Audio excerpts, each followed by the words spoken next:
பொடி இருந்தால் 2 இட்லி சேர்த்து சாப்பிடுவாங்க. வாங்க சூப்பராக எப்படி செய்கிறதுன்னு பார்த்தலாம். கொஞ்சமாக எண்ணெய், 1 கப் அளவு உளுந்து மீடியம் ஃப்ளேமில் வச்சு பொன்னிறமாக கருகிடாமல் வறுத்து எடுத்துக்கலாம்.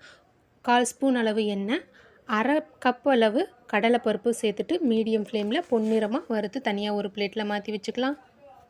கடையில் வாங்குறத விட வீட்டில் செய்கிறது உடம்புக்கு ரொம்பவே நல்லது. குவான்டிட்டியும் அதிகமாக கிடைக்கும். நமக்கு ஒரு சாட்டிஸ்ஃபேக்ஷனும் இருக்கும்.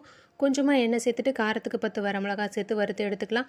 ஒரு கைப்பிடி அளவு கருவேப்பிலையை நிழல்லையே காய வச்சு அதையும் லைட்டாக வறுத்து எடுத்துக்கலாம். 1 ஸ்பூன் அளவு எள்ளு அதையும் சேர்த்துட்டு நல்லா வெடிக்கும். அதனால் மூடி வச்சு வறுத்து எடுத்துக்கங்க. கருகிடக்கூடாது, முக்கியமான விஷயம்.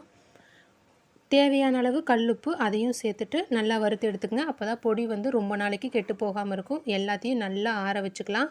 ஒரு 1/4 ஸ்பூன் அளவு பெருங்காயத்தூள் சேர்த்துட்டு நல்லா கம்ப்ளீட்டாக ஆற வச்சுட்டு ஒரு மிக்ஸி ஜாரில் சேர்த்துக்கலாம். கொரப்பாக ரவை பதத்துக்கு அரைச்சிக்கலாம். வீடியோ பிடிச்சிருந்தா சேனலை சப்ஸ்கிரைப் பண்ணி ஃபாலோ பண்ணுங்கள். அப்படியே லைக் பண்ணி